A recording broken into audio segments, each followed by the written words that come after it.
Okay, so switch your newspapers. You're on the front page of your newspapers.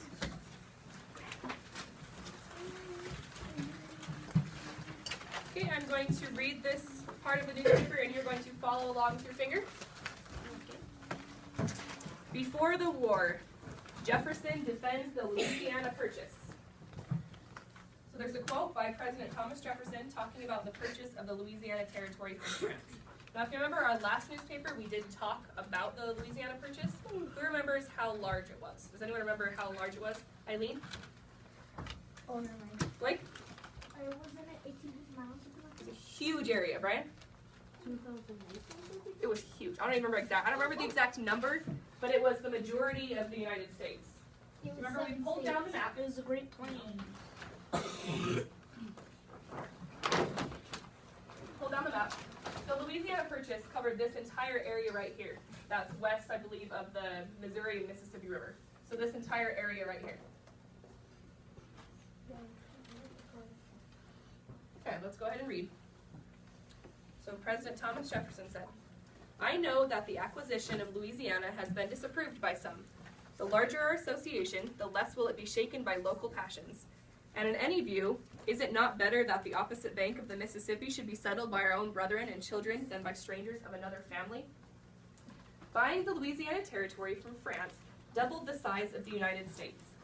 France had needed money, and the United States wanted land. Jefferson believes that the United States would be safer and stronger if the land west of the Mississippi belonged to us instead of a foreign country." To President Thomas Jefferson and many others, the Louisiana Purchase sounded like a win-win situation. Citizens of the United States moved westward into the new territory. They built new settlements where they had plenty of space to farm the fertile land and start their own businesses. They used rivers like the Mississippi and Ohio to move goods. People were making good livings, and things seemed to be going well in the growing country. Still, not everyone thought the Louisiana Purchase was a good idea. With so many people moving west, the biggest worry was that the land would eventually become new states. Why did some people think that was a problem? Because they were afraid the eastern states would lose some of their power. Jefferson reminded them that the United States now controlled the Mississippi River and the port of New Orleans. Goods could be shipped to the port and then out of the United States. It would be good for the U.S. economy. He also said it would be better to have our own brethren, brothers and children, settle across the Mississippi River than strangers. President Jefferson worked hard to stay on friendly terms with foreign countries, especially Great Britain, France, and Spain. He knew it was important to be able to continue to export goods overseas. Export means send something to another place. And he wanted to stay out of disagreements between other countries. Unfortunately, things did not go exactly as Jefferson hoped, and soon the United States found itself in the middle of a fight with Great Britain. By that time, James Madison was the president. Once again, we were at war with the country from which we had won our independence just a few decades earlier. How did the War of 1812 begin? What happened after the war was over? You'll find out inside of this paper. Questions or comments about that passage? Eileen? Why did Great Britain just go back and fight with them again if the United States was already friendly? What do you think? What do you guys think? Why did Great Britain decide that they needed a war again? Why did the United States decide to go to war again? Why were they upset? Saini? Because they took part of the Mississippi. Wait, Good, yeah, there we go. They were getting more land. They're getting more land. Maybe Great Britain thought that the United States was getting too powerful. Maybe jealous. Jeremy, is that what you're going to say? Maddie? Maybe like one of the people from the Mississippi River came and irritated them. Maybe there was a little dispute between the people, maybe a disagreement happened. Blake, what do you think? They were worried because the United States was getting more powerful. Yeah?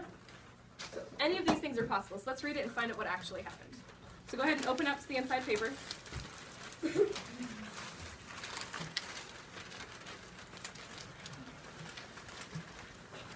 Okay, blue table, so light blue and dark blue. You're going to read this section with me. So rumors of war, ready? Just weeks after selling the Louisiana Territory to the United States, France was at war with Great Britain.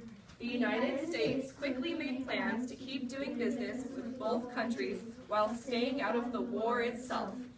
The United States depended on the money it made selling goods to European countries and could not afford to lose any of that business. So we kept selling food to both Great Britain and France. Ready? At first, Great Britain and France were okay with that plan. But soon, both countries began to question whose side we were on. Great Britain and France began slowing down and sometimes stopping cargo ships carrying goods on the Atlantic Ocean. Many times, British or French soldiers searched the cargo areas of U.S. ships.